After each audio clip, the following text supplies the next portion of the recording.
Today on the Morning Edition, weeks into a whirlwind second term in office, President Trump will address Congress and the country, promising to tell it like it is. We have a preview and later.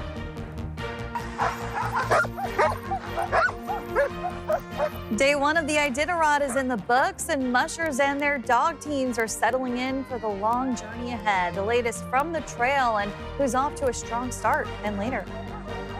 Now, if you're in a receptive state, I'll recapitulate.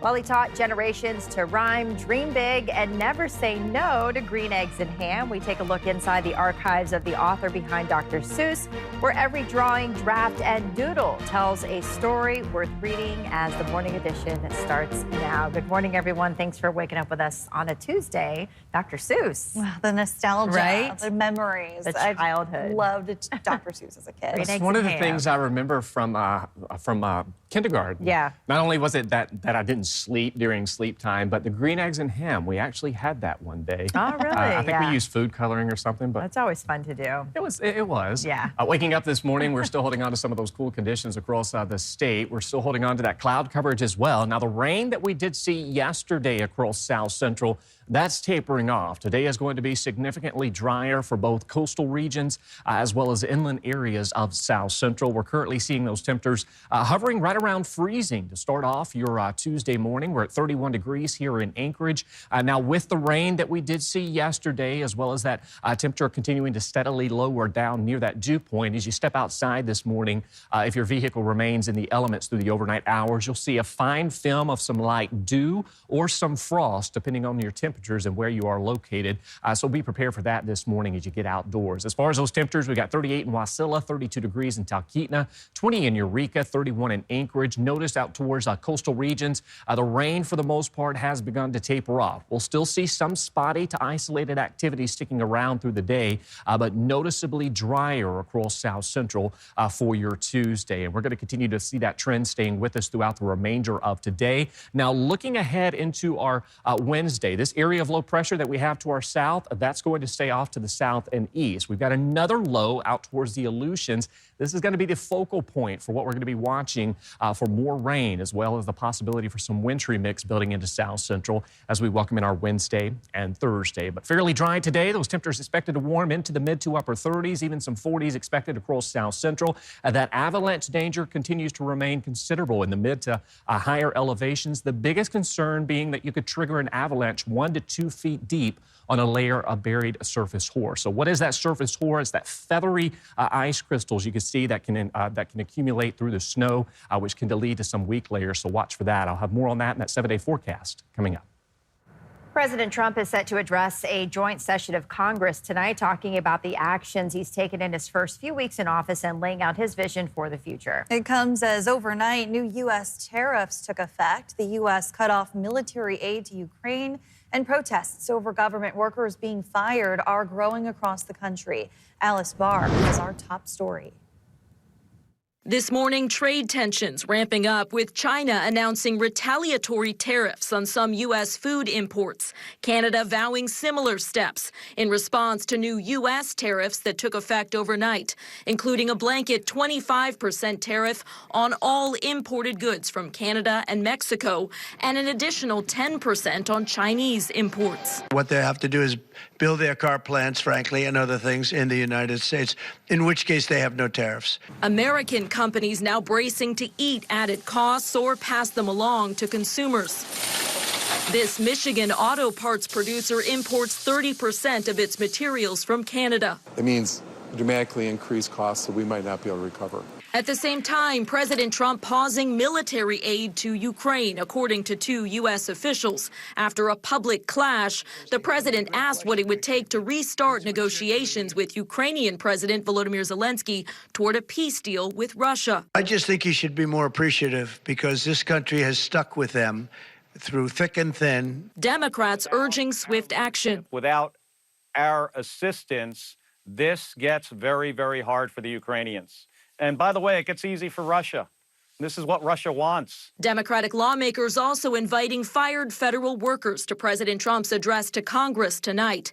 Erin Rehill lost her job with the Cybersecurity and Infrastructure Security Agency after her boss assured her she was safe. We have justified why you're vital to the organization. She wants to put a face to the nation's federal workforce. When you work for this country, you feel a pride in the work that you do. As President Trump prepares to defend his vision for the country. In Washington, Alice Barr, NBC News.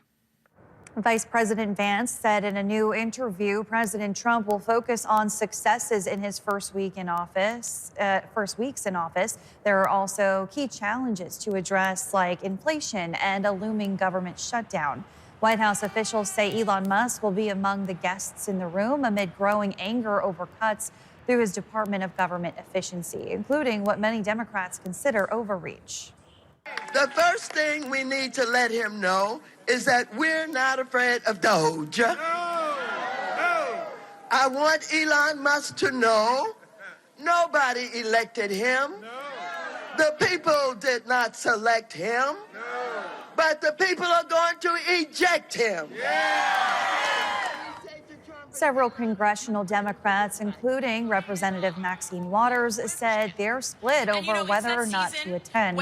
Michigan Senator Elisa Slotkin will deliver their party's formal response. Here at home in Anchorage, police are warning you to be on the lookout. They are searching for a man, this man here, John Jr. Patea, also known as 2J. He's a murder suspect in a deadly Mountain View shooting, charged with murder, manslaughter, and assault. Police say Patea is considered armed and dangerous and possibly wearing body armor. He was also linked to a SWAT situation last week. If you see him, do not approach and call police immediately. But a quick correction to our earlier reporting. Police say Patea fired through a trailer window, hitting 29-year-old Kikete Fatu, who was asleep inside and not in an argument with Patea. According to charging documents, Fatu was hit and later died while being taken to the hospital. Charging documents say Patea was arguing with another woman and a man outside of the trailer at the time of the shooting. Last Thursday, police, including a SWAT team, responded to the scene, but Patea had already fled. A major update to Anchorage's municipal code is one step closer to final approval. The Planning and Zoning Commission voted unanimously to advance amendments to Title 21, focusing on driveways, sidewalks, and pedestrian safety. During last night's public hearing, every speaker supported the changes. The municipality has been working with nonprofits and developers, including the Cook Inlet Housing Authority, to remove barriers to development and improve safety. City planners say the changes could shape the future of Anchorage. The amended site access proposal before you reflects a collaborative process that resulted in a simpler set of rules that more people can understand. And this effort really balanced desires for safe, attractive, and walkable neighborhoods with the realities of housing construction and development in Anchorage. It was a better process, and we think it resulted in better code overall. It's important for Anchorage residents to know about because it does impact pretty much every aspect of development in town. It'll probably eventually impact the street that you live on. It'll have impacts as things are developed in the business districts. The ordinance now moves on to the Anchorage Assembly in the near future for further review. Anchorage voters will soon decide on a $63 million school bond to improve safety and security. School district leaders presented the proposal to the Chamber of Commerce, pushing for upgrades at 40 schools. If passed, the funds would go towards security systems, building renovations, and snow removal equipment. The tax impact would be about $12.90 per $100,000 of property value. District officials say without state funding, property taxes are the only option. We need to maintain our facilities, again, protect the staff and students, protect the facility and itself, and of course provide the best educational outcomes we can for our students. And bonding is the one and only possibility to be able to raise those funds. In 2022, voters rejected a $111 million bond for similar capital improvements to the district. Anchorage firefighters say it may take time to determine the cause of a large commercial fire in Midtown. The building off Potter Drive near C Street is a total loss and needs to be stabilized before investigators can safely enter. Crews responded early Saturday morning to the property housing multiple businesses, including an auto shop. No injuries were reported. The fire was under control by 10 a.m., but some crews remained on scene until nearly 7 p.m. Abandoned buildings in Anchorage are becoming a growing concern for firefighters and city officials. Recent fires in vacant properties have put lives at risk and raised questions about safety and accountability. As Lauren Maxwell reports, city leaders are looking for solutions, including stronger enforcement and more funding.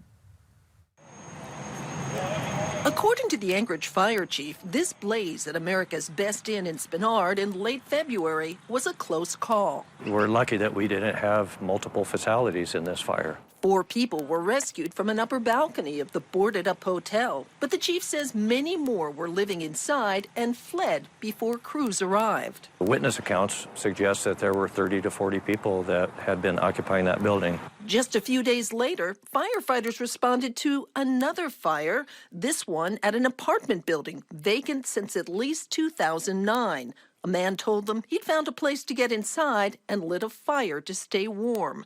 According to city code enforcement, the owner was cited numerous times for not securing the property properly and is facing more than $45,000 in fines. Owners fail to comply. The daily fines rack up. What we're trying to be more proactive with now is enforcing those fines on those property owners so we can encourage some development. A current list shows nearly 200 abandoned and vacant buildings in Anchorage, but code enforcement says the actual number is likely much higher. The more complaints we receive, the more properties that we can identify. The Anchorage fire chief says property owners have the primary responsibility for securing buildings and keeping them safe. But neighbors who see activity can help, especially in the case of the hotel fire. A lot of people knew that the building was occupied by a lot of people, but we had no way of knowing that. And so when people are aware of this, we want them to report it to us. The city is looking for funding to tear down more abandoned buildings and says the ultimate goal is building new housing on these sites in a place where people will want to live. Lauren Maxwell, Alaska's News Source. Code enforcement says it doesn't have the manpower to identify abandoned properties on its own or do much follow-through with the enforcing fines. However, the director says they are working with the city's legal department on ways to hold owners more accountable. After the break, meet the Alaska athletes going for gold. These Special Olympics Winter World Games are just around the corner, and 3 Alaskans are ready to represent. Plus, bridging the history to the present, a special piece of the Iditarod legacy returns. We follow along on the Burled Arch's journey to know. Fairly quiet conditions return to a good portion of South Central. I'll have more on what to expect throughout the day and through the rest of the week. But first, at sunrise, 7:49 in Anchorage, 8:36 in Bethel. I'll have your full forecast coming up next. Well, welcome back, everyone, on your Tuesday morning. So we do have an update on 2 wannabe Eagle parents who we told you about last week. Yeah, it looks like Jackie and Shadow could soon be proud parents again. The pair of bald eagles laid 3 eggs this year, and 2 have started the long process of hatching. The first part of the hatching process is called pipping, and it started on the same day as the hatching of their other baby, Spirit, who emerged 3 years ago. Oh, yeah, the couple lives in Big Bear Valley in California. Mama Jackie is a little bit bigger than her mate, Shadow, and according to park rangers, unless something happens to one of them, the pair will be mates for life. Oh, they're just Wow. so cute. I love this little family. Man, and to get that up close and personal, to see like the circle of life. Yep. I certainly would love to see if they have any more baby bald eagles here over the next couple of years. It's been a warm start to March. Giving you a quick breakdown of what we did see for winter for Anchorage. We officially ended the winter time period, which is December 1st through February 28th. That is our meteorological winter with an average temperature of 25.9 27.1 degrees. This is the warmest winter that we've seen since 2016, when we saw an average temperature of 26.2 degrees. And that persistent warmth, that has been carrying on into the start of March as well. Notice that for the past 2 weeks, we've been hovering slightly near to above average conditions. We've seen those temperatures in the 30s and the 40s. Sunday, we hit a high of 46 degrees, which was a brand new record. Yesterday, we topped out at 43 degrees, and today we're going to be slightly cooler. Some locations may stay in the 30s, but we'll still see a potential for some 40s across South Central. Cool start to the morning, 7 degrees in Fairbanks, 0 in Northway, 1 below in Dead Horse. We do have some light snow out towards Bethel, some rain, and possibly some wintry mix as you head out towards Bristol Bay, as well as some ongoing rain showers out towards Kodiak, with the temperature sitting at 40 degrees this morning. We do have an area of low pressure that is to our south, or really to the southeast of Kodiak.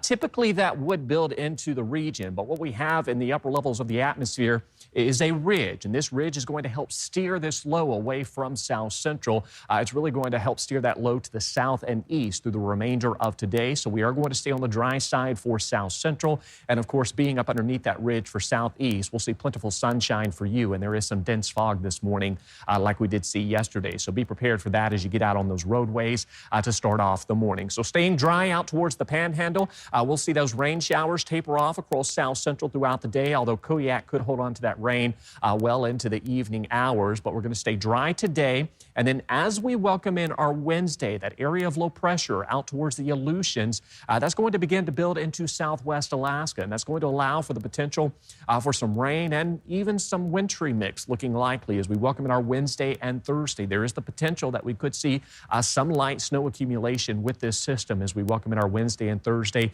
Not expecting anything significant, but be prepared for that possibility that we'll see some rain and snow as we welcome in your Wednesday and Thursday. And then by Thursday morning, you can see out towards southeast, you'll begin to see the return to that wet weather as well. So we are watching Wednesday and Thursday for that chance for some wintry mix across inland areas of South Central, and then we're fairly dry as we welcome in the close of this week on into next week. So watch out for some early AM dense fog out towards the Panhandle. Those temperatures warming into the low to mid 40s. Some breezy conditions to be expected, anywhere from 15 to 25 miles per hour. Isolated coastal showers across the Kenai. Those will taper off throughout the day. We're going to continue to favor some rain out towards Whittier with about a 0.4 of an inch looking possible. Dry for Valdez and Cordova with those clouds increasing into the evening. That rain expected to arrive for you into your Wednesday. Mix of sun and clouds in the valley today. Notice those temperatures slightly cooler, but still managing to warm into the mid 40s for a large portion of the Matsu Valley.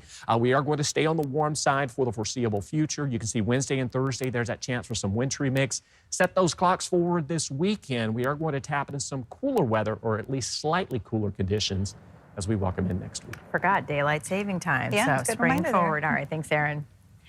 The Special Olympics Winter World Games are right around the corner, and Alaska will have a strong presence. 3 athletes from the state are heading to compete for the first time. A send-off celebration brought friends, family, and supporters to cheer them on. Despite a lack of snow this season, training at Alyeska and Hilltop has prepared them to represent Alaska, their hometowns, and Team USA on the world stage. I'm really grateful, but also a little bit anxious. But I know that my country will have my back no matter if I win or if I lose. They're always going to have my back. My training has been is pretty much skiing for at least 3 to 4 days a week, and working out here at the Special building for a couple of days. I am pretty sure I can take home the gold. The Special Olympics World Winter Games kick off on Saturday, March 8th, and can be watched on ESPN. A piece of Iditarod history is on the move. A replacement for the iconic Burled Arch passed through Ted Stevens Anchorage International Airport yesterday on its way to Nome. Deconstructed and packed for travel, the new arch will begin its long journey to the finish line. Last spring, the original arch, it collapsed due to dry rot. For the past month, craftsmen have raced around the clock to complete the new structure in time for the Iditarod's end. Now the arch moves one step closer to its final destination, arriving in Nome the same day mushers set off on their own trek. You've been listening to the Alaska's News Source podcast. Subscribe to have the latest episodes delivered to your library automatically.